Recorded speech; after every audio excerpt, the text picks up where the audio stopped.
Welcome back to Crypto Atlas, your daily source for crypto wheel alerts, crypto market news, and DeFi gems. All right, guys, today's XRP update is absolutely wild. We just witnessed a billion XRP unlocked from escrow in a matter of minutes. That's right, a full billion coins worth over $2.4 billion at current prices. And right after that, Ripple announces the launch of Ripple Prime, their new US-based institutional trading platform, adding Korea's XRP trading frenzy, Japan's corporate approvals, and a new innovation council led by David Schwartz. And we've got ourselves one of the most loaded days in XRP history. So grab your coffee because we're breaking this all down piece by piece. So let's go ahead and start with what woke everyone up this morning. 3 consecutive whale alerts. This is from Whale Alert over on Twitter, all within minutes of each other. So the first alert was 200 million XRP valued around $482 million. That was unlocked from escrow at 3:02 a.m. And then 1 minute later, 300 million XRP, another $723 million from the same wallet. And then at 3:05 a.m., the big one, 500 million XRP worth $1.2 billion unlocked directly from Ripple's own escrow account. So that's 1 billion XRP total in 3 separate transactions, all happening before the sun even came up. The scale of that is crazy, but the bigger question is, why now? Well, the first 2 wallets are tagged as belonging to Ripple, and their metadata confirms it. Domain verified, it's ripple.com, multi-sig enabled, master keys disabled, and all the hallmarks of a controlled institutional grade escrow system. These aren't anonymous whales moving coins around. This is Ripple themselves moving pieces on the board deliberately. And normally, Ripple releases escrow funds on a schedule each month, but this time, the timing couldn't have been more perfect because right after those massive unlocks, well, we'll talk about that in just a moment. I do have a referral link for a crypto exchange called BTCC. You guys can get bonuses if you use that all the way up to $10,055. And this has been around for 13 years. If you want to research it more, if you want to get started, you can find that link in the description. Also, if you want to stay updated, you can check me out on Telegram. I have that link in the description too. So guys, check this out. Just a few hours later, Ripple posts the news everyone's talking about. Ripple Prime is officially live. This is Ripple's digital asset prime brokerage, built right here in the US. It's designed to let institutional clients execute over-the-counter spot transactions across the top digital assets. This is including XRP and Ripple's own stablecoin, RLUSD.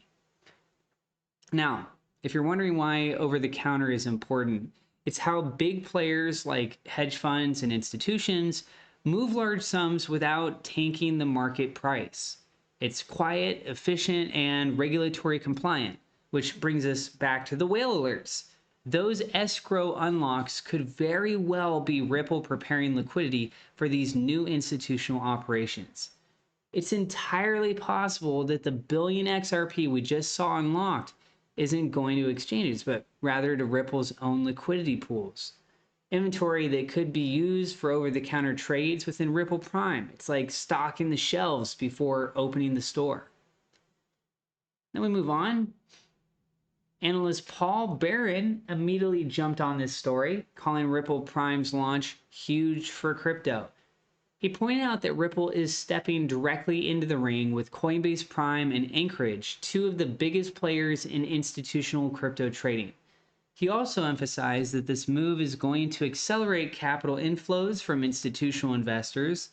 Basically, when Ripple says regulated US infrastructure, Wall Street starts listening. And this is exactly the kind of legitimacy the XRP ecosystem has been building toward for years. Ripple isn't just facilitating cross-border payments anymore, they're becoming a full-service liquidity hub for digital assets. And that's a fundamental shift in their market role. Now let's go ahead and talk about what's happening overseas, because South Korea is going absolutely crazy for XRP right now.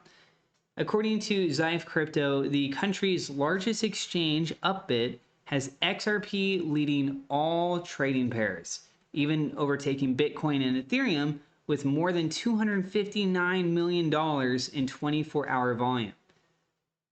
That's not just impressive, that's dominance. Korea has always had a strong retail market, and when their traders rally behind a single coin like this, global liquidity can shift fast. Historically, Korean trading volume has even created temporary kimchi premiums, where XRP prices locally spike above the global average. So while Ripple is rolling out institutional infrastructure in the US, retail demand in Asia is exploding at the same time. That's a powerful 1-2 punch. And meanwhile, Ripple's stablecoin, RLUSD, quietly crossed the $1 billion market cap. That's across both Ethereum and the XRP ledger. Might sound like a side note, but this is actually huge. Ripple now has 3 critical components in play. Number 1 is liquidity via the billion XRP unlocked from escrow. Number 2 is infrastructure via the Ripple Prime brokerage platform. And number 3, stability via RLUSD, acting as a transactional bridge between assets. It's like building an internal financial system. XRP provides speed and value transfer. RLUSD anchors stability.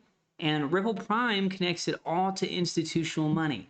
The architecture is starting to look like something that could rival the traditional financial system, but built entirely on blockchain rails. And it doesn't stop there. Ripple also announced a brand new innovation council led by none other than XRPL co-creator David Schwartz. This council's focus: advancing technologies like zero knowledge proofs, DeFi expansion, and quantum-resistant cryptography. Let that sink in. While most crypto projects are still figuring out compliance or yield farming, Ripple is working on quantum resistance. They're future-proofing the XRP ledger for the next generation of computing. That kind of foresight signals that Ripple's roadmap is decades long, not months. And while the US and Korea were making headlines, Japan quietly dropped a bombshell of its own. Reports surfaced, shared by Pumpius, and confirmed by local sources, that Japan has approved 8 new financial companies. These are to hold XRP as part of their corporate crypto asset portfolios. That's massive. These aren't banks or exchanges. These are regular corporations integrating XRP as a treasury asset. Japan's always been a regulatory pioneer in crypto, and this kind of corporate adoption could easily spread across Asia. If you've got Japan, Korea, and Singapore all building frameworks that support XRP, Ripple might be setting up for regional dominance in the Asia-Pacific corridor.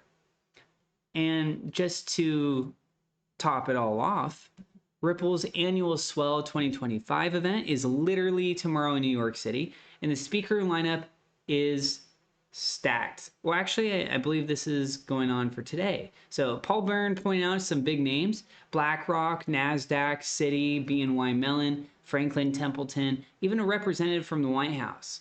That's not a crypto conference. That's traditional finance, meaning blockchain head on. And here's the part that's making everyone speculate. Both BlackRock and Franklin Templeton have either filed or are preparing to file XRP ETF applications. Putting ETF applications on stage at Ripple's event isn't random. It's a signal of confidence, a statement that XRP is moving from speculation into mainstream institutional adoption. So from billion-dollar escrow movements to institutional launches, Asian market surges, and global partnerships, this has been one of the most pivotal days in XRP's history. And I really want to know what you guys think about everything. I know that the price itself is taking a hit today, but crypto in general is taking a hit. A lot of people are concerned because of October and how that played out, and then we look at things historically. But yeah, overall, are you guys bullish on XRP this week, or do you think it's still going to get pulled down just because of the general market? Share what you think down in the comments below. You guys can find me over on Blue Sky at Crypto Atlas. Again, I have that referral link in the description below. Thank you so much to my Patreon supporters, my YouTube members. God bless. We'll see you guys in the next episode.